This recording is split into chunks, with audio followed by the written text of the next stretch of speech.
ওই সাব্বির বরকতিদার নাম কাফিল আম্মাদ আম্বার যেমন নাথা তেমন সঞ্চালক আলী আলী আলী আলী আলী আলী আলী আলী ভাইরা কিছুই নাই না কিছুই নাই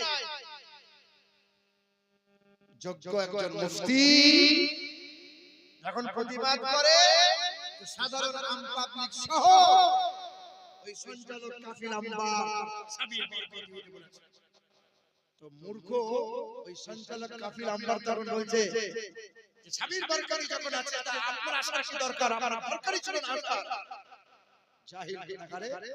মানে সুন্নিয়ত থেকে ধ্বংস করে দিচ্ছে